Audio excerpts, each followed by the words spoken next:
अभी भी बन जाता है।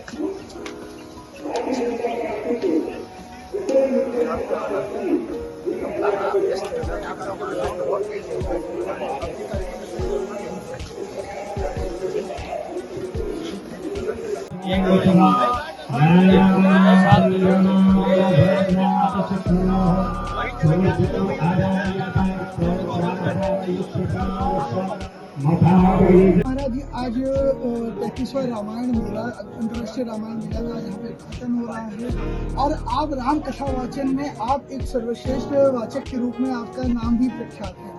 आज रामायण के महत्व का क्या महत्व है और इसका आज आम जीवन में किस तरीके से इसका उपयोग होना चाहिए?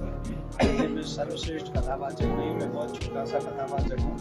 जितने भी आज के युग में कथावाचक हैं सबसे पीछे जो लाइन में खड़ा है वो मैं।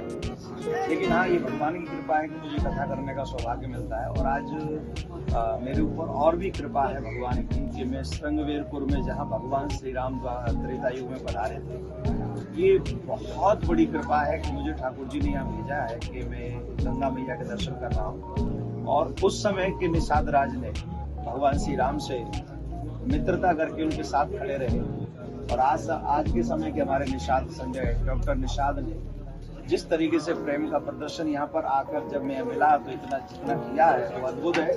मुझे लगता है कि हमारे जो ब्रज में कहते हैं ना, मापक पूत सीतापत घोड़ा और नहीं तो थोड़ा थोड़ा, हमारे वंशजों के अंश हम में रहते हैं। तो डॉक्टर निषाद में आज भी, संजय निषाद में आज भी वो अंश है।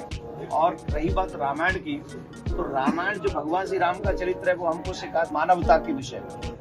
भगवान श्री राम ने हमें बताया कि बेटा कैसा होना चाहिए, भाई कैसा होना चाहिए, पति कैसा होना चाहिए, मित्र कैसा होना चाहिए, शत्रु कैसा होना चाहिए। रामायण मेला का मतलब है कि हम लोग अपनी संस्कृति को बता सके पूरे संसार में कि हमारी भारतीय संस्कृति क्या है।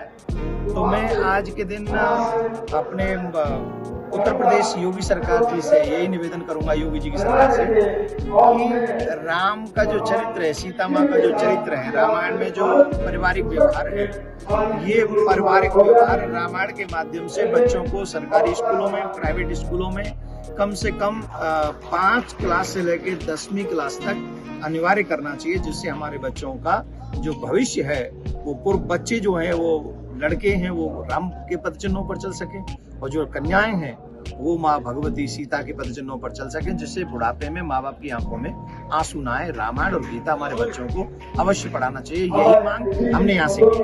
बिल्कुल शिक्षा की कमी देखी जा रही है, तो इसको लेकर किस तरह से अभियान चलना चाहिए कि जो हमारी संस्कृति है उसका बचाव हो। देखिए, हमें एक बात बताइए, हमने आजादी के बाद से गुरुकुलम पद्धति का त्याग किया, उसके बाद हमने हमारे बच्चों का भविष्य और देखा, कैरेक्टर देखा, उनका जो व्यवहार है वो देखा, घरों का हाल देखा।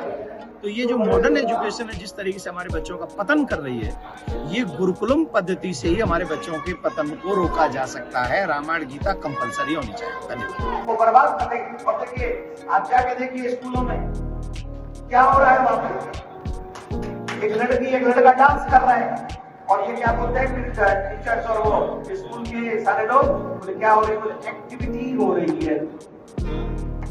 एक्टिविटी होनी है तो रामायण का पाठ करके दिखाओ, राम का चरित्र करके दिखाओ, सीता मैया का चरित्र करके दिखाओ, लक्ष्मण का चरित्र करके दिखाओ। जहाँ भाई भाई के लिए राज्य छोड़ देता है ऐसा चरित्र बना के दिखाओ। इसको कहते हैं एक्टिविटी, जो यहाँ भी तुम्हें उज्जवल बनाती है और वहां भी तुम्हें उज्जवल बनाती है, जो यहाँ भी सफल बनाती है वहां भी सफल बनाती है। ज्यादा हमसे कह रहे थे 1 मिनट बोल जाओ, और हम जैसा व्यक्ति खड़ा हो जाते 1 मिनट में तो हम समझते क्या बोलना क्या, पर हम 1 मिनट तो नहीं, पर आप खत्म करते हैं ये कहते हुए कि डॉक्टर संजय निषाद जी का बहुत बहुत साधुवाद।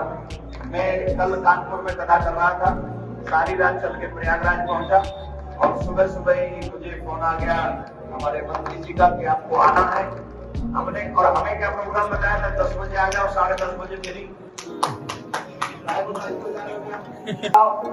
इसको कहते हैं एक्टिविटी, जो यहाँ भी तुम्हें उज्जवल बनाती है और वहां भी तुम्हें उज्जवल बनाती है, जो यहाँ भी सफल बनाती है वहां भी सफल बनाती है। ज्यादा हमसे कह रहे थे 1 मिनट बोल जाओ, और हम जैसा व्यक्ति खड़ा हो जाते 1 मिनट में तो हम समझते क्या बोलना क्या, पर हम 1 मिनट तो नहीं, पर आप खत्म करते हैं ये कहते हुए कि डॉक्टर संजय निषाद जी का बहुत बहुत साधुवाद। मैं कल कानपुर में कथा कर रहा था, सारी रात चल के प्रयागराज पहुंचा और सुबह सुबह ही मुझे फोन आ गया हमारे मंत्री जी का कि आपको आना है। हमने और हमें क्या प्रोग्राम बताया था 10 बजे आ जाओ, 10:30 बजे मेरी